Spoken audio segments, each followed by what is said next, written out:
सांगलीच्या खानापूर तालुक्यातील येरळा नदीच्या पाणी पातळीमध्ये मोठी वाढ, बंद दरवाजे जेसीबीच्या सहाय्याने उघडले। मे महिन्यात झालेल्या पावसामुळे सीना नदी प्रवाहित, सोलापूर आणि धाराशिव जिल्ह्यात झालेल्या मुसळधार पावसामुळे सीना नदी पात्रात मोठी वाढ। जालन्याच्या परतूर तालुक्यातील सावरगाव बुद्रुक गावातील गौतमी नदीला पूर, पुराच्या पाण्यातून नागरिकांचा जीवघेणा प्रवास, तर सावरगाव बुद्रुक गावचा संपर्कही तुटला। लातूर जिल्ह्यात जोरदार पावसामुळे मांजरा नदी तुडुंब भरली, रेणा आणि तेरणा नद्याही दुथडी भरून वाहू लागल्या।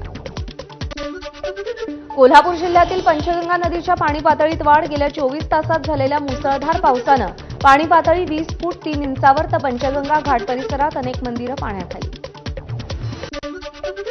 साताऱ्याच्या माण तालुक्यातील दहिवडीसह म्हसवड परिसरात जोरदार पाऊस, ब्रिटिशकालीन राजेवाडी तलाव ओव्हरफ्लो, माणगंगा दुथडी भरून वाहिल्यानं हा तलाव पूर्ण क्षमतेनं भरलाय। गुहागरमध्ये सोसाट्याच्या वाऱ्यासह तुफान पाऊस, वादळात अनेक भागात झाडांची पडझड, गुहागरसह चिपळूणमध्ये सुद्धा विविध भागात सोसाट्याचा वारा। नागपूरमध्ये दमदार पावसाची हजेरी, चाकरमान्यांची कसरत, मात्र पावसामुळे नागपूरकरांना उकाड्यापासून दिलासा। गोंदियात सलग दुसऱ्या दिवशी वादळी वाऱ्यासह पावसाची हजेरी, सततच्या पावसामुळे धान उत्पादक शेतकरी चिंतेत। भंडाऱ्यात सलग दुसऱ्या दिवशी मुसळधार पावसाची हजेरी, शेकडो हेक्टरमधील भात पीक धोक्यात, शेतकऱ्यांवर अस्मानी संकट। लातूर जिल्ह्यात अवकाळी पावसाचा टोमॅटो कांदा पिकांना फटका, हातातोंडाशी आलेला घास निसर्गानं हिरावला, शेतकरी हवालदिल, खरीपाच्या पेरणीपूर्वी शासनानं आर्थिक मदत करण्याची मागणी।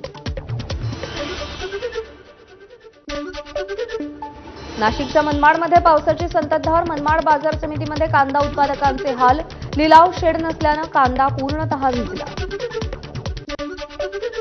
यवतमाळ जिल्ह्यामध्ये पावसामुळे भुईमुग पिकाचं मोठं नुकसान, शेंगांना बुरशी आणि कोंब फुटले, शेतकरी हवालदिल।